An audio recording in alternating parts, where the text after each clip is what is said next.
Hello.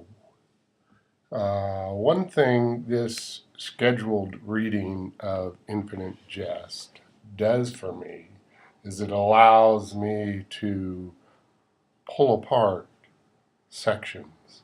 So what I'm going to read is part of Endnote number 304 concerning the wheelchair assassins and the cult of the train. But I'm not going to read that. I'm going to read only the parts, the narrative about James Struck, leaving out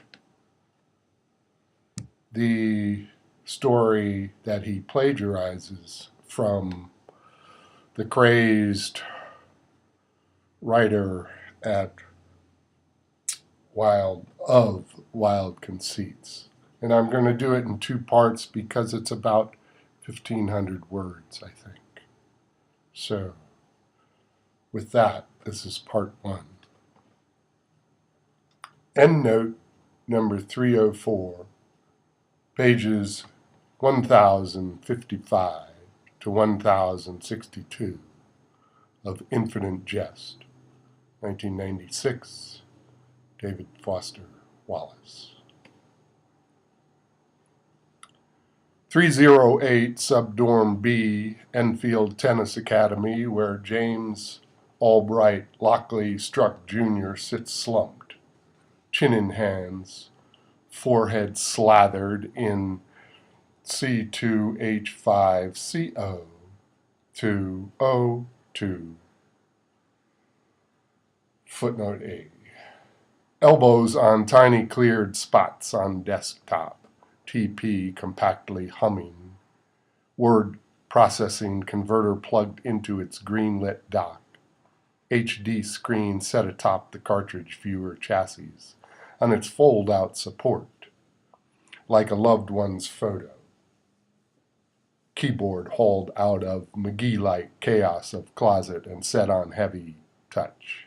Cursor throbbing softly at screens, upper left before Struck, hunched blearily over what's starting to emerge as like unabsorbable amounts of research material for his post-midterm term paper for Mrs. Poutrincourt's History of Canadian Unpleasantness. Course thing. I had a little technical problem. Struck always refers mentally to his classes as things. Original hopes for at least originality of topic have long since gone over the side of the boat emotionally. It turns out the more luridly absorbing the angle of topic you choose, the more people have already been there before you with their footprints to fill and their obscurely academic-type journal articles to try and absorb and, synthesize. Struck's been at this over an hour, and his original sights have lowered considerably.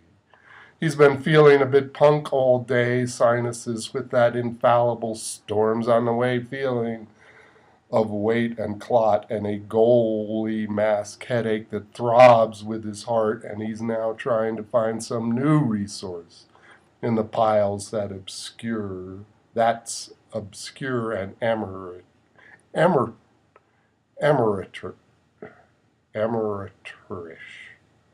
enough for him to transpose and semi-plagiarize without worrying about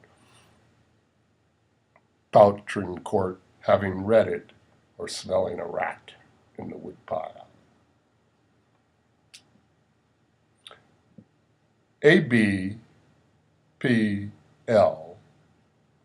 Archfax database search off the conjunctive key terms A.F.R. comma, wheelchair fauteuil Roland, Quebec,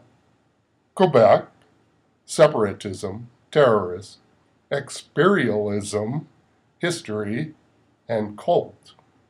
which you'd think would narrow things down nicely, yielded over 400 items, articles, essays, and papers in everything from the continent to us, from foreign affairs to something called Wild Conceits, a woe-begone little marginal, archaic desktop pub-looking thing put out by some place called Bayside Community College, up I-93 in Medford, nowhere near any bays, and edited by the same named guy whose Wild Conceits wheelchair killer's essay struck after having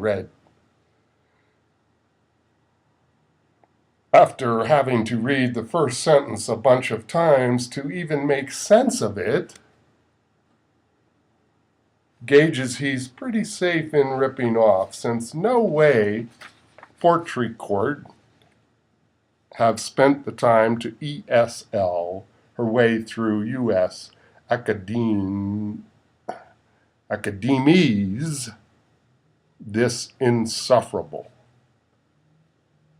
In a twist on the usual plagiarism situation, the hardest work for Struck here is going to be sanitizing the prose in this Wild Conceits guy's thing, or at least bringing the verbs and modifiers down out of the total flecked megalograndiosity he associates with quaaludes and red wine.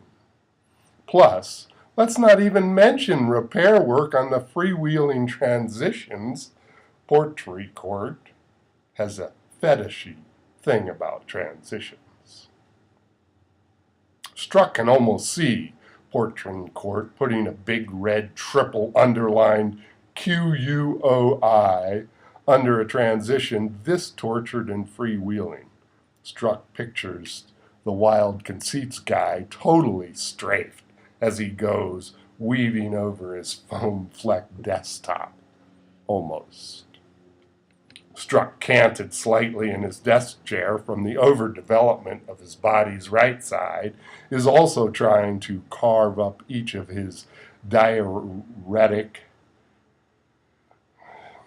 G period D period day, comma, M period S period guys clauses into less long, self-contained sentences that sound more earnest and pubescent, like somebody earnestly struggling toward truth instead of flecking your forehead with spittle as he ranted grandiosely.